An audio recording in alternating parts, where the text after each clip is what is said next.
కాలంలో మెసేజ్లు అయిపోయినాయి. వ్యక్తిగతంగా కలవడమే మానేస్తున్నారు భార్యాభర్త కూడా. ప్రతి ఒక్కరూ బిజీగా ఉన్నారు, ఫోన్ పెట్టుకొని తిరుగుతూ ఉంటారు. ఇలాంటి సమస్యలు కూడా వస్తున్నాయి. దాన్ని ఏ విధంగా అడ్రస్ చేయాలని చేద్దాం. కానీ అగ్రికల్చర్లో మళ్ళీ కోరుతున్నా, గేమ్ చేంజర్ అగ్రికల్చర్లో టెక్నాలజీ, అగ్రిటెక్ నేను తీసుకొస్తాను. ఈరోజు వాట్సాప్ గ్రూపులు పెట్టా, మీరు చూస్తున్నారు. 730 సర్వీసులు నేరుగా వాట్సాప్ గవర్నెన్స్లో మీకు ఇస్తున్నా.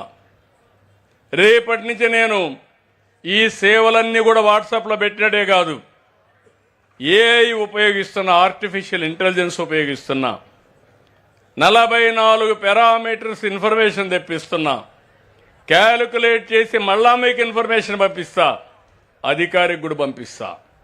అంటే నా ఉద్దేశం పెను మార్పులు తీసుకొస్తాం. మీరు సహకరిస్తే మీ ఆరోగ్యం నా భరోసా. తొందరలో మీరు చూస్తే సంజీవిని పార్కు సంజీవిని ప్రాజెక్ట్ తీసుకొస్తున్నా, యూనివర్సల్ హెల్త్ ఇన్సూరెన్స్ తీసుకొస్తా. ప్రపంచంలో ఉండే నాలెడ్జ్ని మీ ఇంటి దగ్గర తీసుకొచ్చి మీకు ట్రీట్ చేసే పరిస్థితి తొందరలోనే చేయబోతున్నాను. పరీక్షలు కూడా మీ ఇంటి దగ్గరనే చేస్తాం. హాస్పిటల్ కూడా పోయే పని లేదు. నిన్నే ఒక ఎక్విప్మెంట్ చూశాను, అన్ని పరీక్షలు అయిపోతున్నాయి.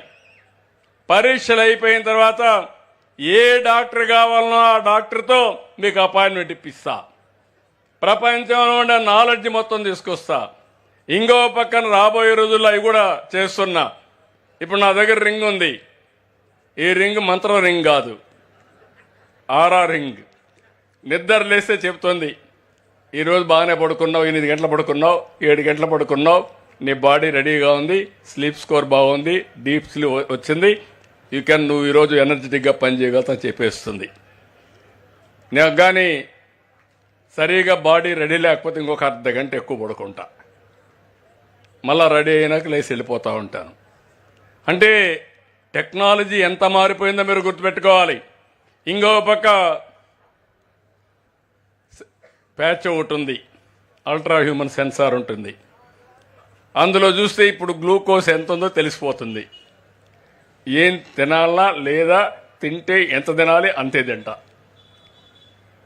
దానివల్ల ఏమవుతుంది, ఆరోగ్యం బాగుంటుంది, ఎక్కువ పనిచేసే అవకాశం వస్తుంది. ఇలాంటివన్నీ తయారు చేసి మీకు అందుబాటులో పెట్టగలిగితే పేషెంట్ ఇప్పుడు ఏంటంటే ఆల్ హాస్పిటల్లో మీరు చూడండి 5 స్టార్ హాస్పిటల్స్ ఇవి. మన ట్రీట్మెంట్ కంటే ఎక్కువ దీనికి ఖర్చు అవుతూ ఉంటుంది, హాస్పిటల్ ఖర్చు ఎక్కువ అవుతుంది రూమ్లో ఉండడానికి.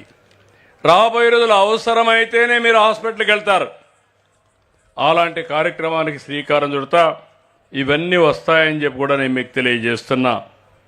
ఇది కాకుండా నేను ఇంత మునుపు చెప్పినట్టు ఫుడ్ ప్రాసెసింగ్ మొన్నే 13,000 కోట్లతో 38 ఫుడ్ ప్రాసెసింగ్ పరిశ్రమలు వచ్చాయి. అన్నీ కూడా మెజారిటీ రాయలసీమలో వస్తాయి. నేను అవన్నీ తీసుకొస్తున్నా. మీరు ఒక పని చేయాలి, రైతులు ఆంటర్‌ప్రెన్యూర్స్గా మారాలి, ఎఫ్పిఓలు పెట్టుకోవాలి, ఎంఎస్ఎంఏలు పెట్టాలి. మీరు నేరుగా మార్కెట్కైనా పంపించాలి, లేదంటే మేజర్ ప్రాసెస్ ఉండేవాళ్ళు పెద్ద పెద్ద ఇండస్ట్రీకి మీరే పంపించే పరిస్థితి రావాలి. అప్పుడే లాభసాటిగా ఉంటుంది. మీ పిల్లలు ఇప్పుడు స్టార్టప్ కంపెనీలు పెడుతున్నారు. మీరు స్టార్టప్ కంపెనీ పెట్టకపోయినా మీరందరూ కూడా ఎఫ్పిఓలు పెట్టాలి, ఫార్మర్స్ ప్రొడ్యూసర్స్ ఆర్గనైజేషన్స్ పెట్టుకోవాలి. మీరు అగ్రిప్రెన్యూర్స్గా తయారు కావాలి, ఆంటర్‌ప్రెన్యూర్స్ ఇన్ అగ్రికల్చర్. అది మీరు తయారు కండి, నేను మీకు అండగా ఉంటా. ప్రతి ఇంట్లో ఒక ఆంటర్‌ప్రెన్యూర్ని తయారు చేయాలనుకుంటున్నా. ప్రతి రైతులు 10 మందికి 15 మందికి ఒక ఆర్గనైజేషన్ పెట్టి క్లస్టర్స్ పెట్టి మిమ్మల్ని అన్ని విధాలా అభివృద్ధి చేసే బాధ్యత నాదని మరొక్కసారి మీ అందరికీ హామీ ఇస్తున్నా. 175 నియోజకవర్గాల్లో 175 ఎంఎస్ఎంఈ పార్కులు కూడా పెడతాం. అక్కడ మీరు అన్నీ చేసుకోవచ్చు. మన రాష్ట్రంలో పండని పంట లేదు. అక్వాకల్చర్, హార్టికల్చర్, సెరికల్చర్, అదే మరిగా డైరీ, పాల ఉత్పత్తి, మాంసం ఇవన్నిటికీ ప్రాధాన్యత ఇస్తున్నాం. ఈరోజు మీకు తెలియకుండా ఉంది, కానీ మీరు అర్థం చేసుకోవాల్సింది రాష్ట్రంలో ఎక్కువ ఆదాయం వచ్చేది వ్యవసాయంలో కాదు. మనకు ఫస్ట్ ఆదాయం వచ్చేది పాలు, మాంసం. రెండో ఆదాయం వచ్చేది హార్టికల్చర్. మూడో ఆదాయం వచ్చేది అక్వాకల్చర్. నాలుగో ఆదాయం వచ్చేది అగ్రికల్చర్. తక్కువ ఎక్స్టెంట్, ఎక్కువ ఆదాయం. దానివల్ల రైతుకు కూడా గిట్టుబాటు వస్తుంది. ఇలాంటి దీనికి మనం ముందుకు పోవాల్సిన అవసరం ఉంది.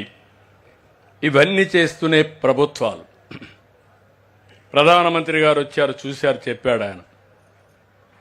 ఆయన చేసే ప్రయత్నాలు ఆయన చేస్తున్నారు. ఇప్పుడు 6,000 రూపాయలు వారు ఇచ్చారు రైతుకి. నేను 14,000 రూపాయలు ఇస్తా అన్నాను. 20,000 రూపాయలు సంవత్సరానికి అందరి రైతులకు ఇవ్వాలని ఎన్డీఏ ప్రభుత్వం నిర్ణయం చేశాం. ఇది ఇస్తాం. ఈరోజు ఒక పక్కన చూస్తే ఎప్పుడన్నా విపత్తు వస్తుంది. ఈ సంవత్సరం లాస్ట్ టైం ఈ ప్రభుత్వం వస్తేనే 310 కోట్లు ఇచ్చాం. నిన్న మొంత తుఫాన్ వచ్చింది, ఇంకొక 400 ఆ ప్రాంతంలో అవుతుంది. ఎన్యూమరేషన్ అంతా ఫైనలైజ్ చేస్తాం, తొందరలో ఇస్తాం. ఇంకో పక్క పిఎం ఫసల్ బీమా యోజన, వాతావరణ ఆధార పంటల బీమా, ఇవన్నీ కూడా తీసుకొస్తున్నాం. అవన్నీ కూడా ఇస్తాం. రెండోది, ఇన్ని చేసినా కూడా కొన్ని పంటలు ఒకసారి రేటు రావడం లేదు.